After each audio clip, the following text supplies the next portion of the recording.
హ్మ్. మీ బ్రాండ్‌లో, మీ బిజినెస్‌లో మీతో పాటు మీ కో-ఫౌండర్స్, మీ రిలేటివ్స్, ఫ్యామిలీ ఉన్నారు గదా! Yeah!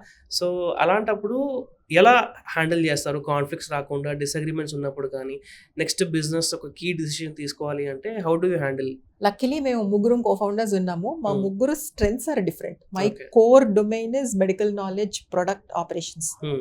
My brother Sriram Reddy Vanga, hmm. తన కోర్ డొమైన్ ఏంటంటే it is in network, investing and all the financial aspects అనమాట. హుహు. నెక్స్ట్ మా థర్డ్ కో-ఫౌండర్ కార్తికేయ కాబ్రా.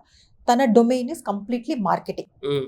సో ఇప్పుడు ఏమన్నా ప్రొడక్ట్ రిలేటెడ్ కానీ, ఈ క్లినికల్ ట్రయల్స్ రిలేటెడ్ కానీ, ఇట్లాంటి ఏమన్నా డెసిషన్ ఉంటే ముగ్గురం డిస్కస్ చేస్తాము. హ్మ్. బట్ ఫైనల్ డెసిషన్ నాకు వదిలేస్తారు, ఎందుకంటే అది నా కోర్ కాంపిటెన్సీ. ఓకే. ఏమన్నా మనీ రిలేటెడ్ మ్యాటర్స్ కానీ, ఇన్వెస్ట్మెంట్స్ కానీ, ఇట్లాంటి హ్మ్. అప్రోచింగ్ ఫండ్స్, హ్మ్. మనీ డెసిషన్స్ ఉంటే అది శ్రీరామ్ తీసుకుంటాడు, ఎందుకంటే అది తన కోర్ కాంపిటెన్సీ. కరెక్ట్. మార్కెటింగ్ ఏమన్నా కావాలంటే కార్తికేయ చూస్తాడు. ముగ్గురు డిసైడ్ చేసుకుంటాం, ముగ్గురు ఒపీనియన్స్ పెడతాం.